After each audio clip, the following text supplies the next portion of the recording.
मानसी ने बाजार से आते ही पापा से शिकायत की। पापा देखो ना, माँ ने आज फिर से मुझे मेरा मनपसंद सूट नहीं दिलवाया।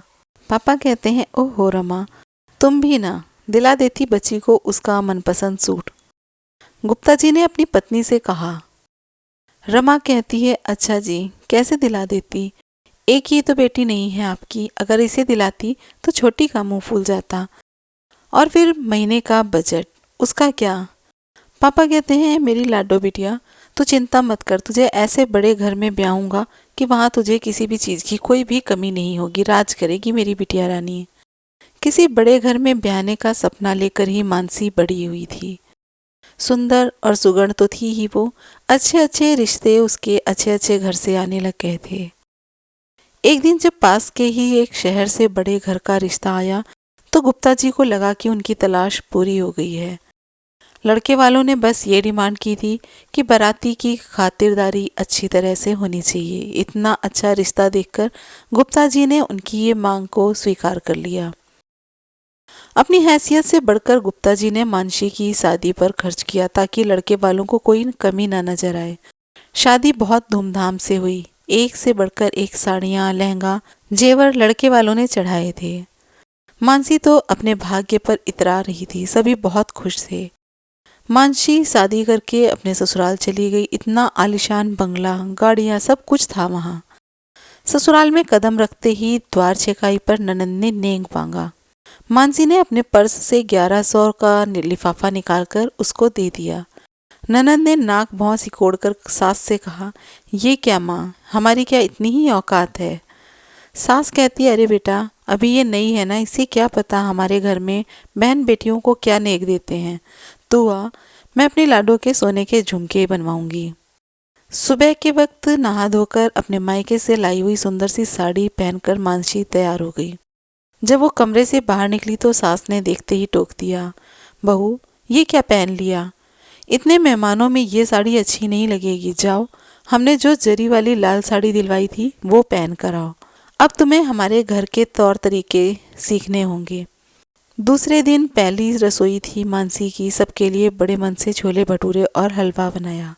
डाइनिंग टेबल पर बैठते ही सबकी बातें बनने लग गई। देवर बोला, मम्मा मेरा सैंडविच कहाँ है। उसी टाइम ननंद बोलती है, इतना हैवी ब्रेकफास्ट मैं तो ये कभी नहीं खाने वाली। सास कहती है, तुम्हारी भाभी छोटे घर की है ना, उसे क्या पता हमारे घर में क्या खाते हैं क्या पीते हैं। पति ने भी बस नाम मात्र ही चखा था। मानसी को एक हफ्ते बाद पगफेरे के लिए जाना था, जिसके लिए उसके पापा ने फोन किया मानसी की सास के पास। मानसी की सास ने फोन उठाया तो गुप्ता जी ने कहा कि वो कल मानसी को लेने आ रहे हैं। सुबह वाली ट्रेन से आएंगे और शाम वाली ट्रेन से मानसी को ले जाएंगे। ये सुनकर मानसी की सास ने गुप्ता जी से कह दिया कि समधी जी, आप तकलीफ मत करना, हम मानसी को गाड़ी से भिजवा देंगे। बात करने के बाद मानसी की सास ने मानसी से कहा, सुनो बहू, इस बार तो हम तुम्हें गाड़ी से भिजवा देंगे, लेकिन अपने पापा से कह देना कि अगर तुम्हें ले जाना हो तो गाड़ी लेकर आए।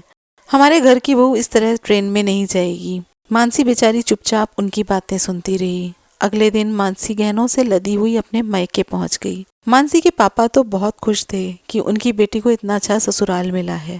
उन गहनों की चमक में मानसी की आंखों का सोनापन शायद किसी को नजर नहीं आ रहा था। छोटी बहन ने भी उसे छेड़ते हुए कहा, वाह दीदी, आपके तो मजे हो गए, इतना ठाट बाट। गुप्ता जी ने कहा, अरे तू क्यों चिंता करती है, तेरे लिए भी ऐसा ही ससुराल ढूंढूंगा। मानसी फीकी सी हंसी हंसकर रह गई। अगले दिन दामाद बाबू मानसी को लेने आ गए।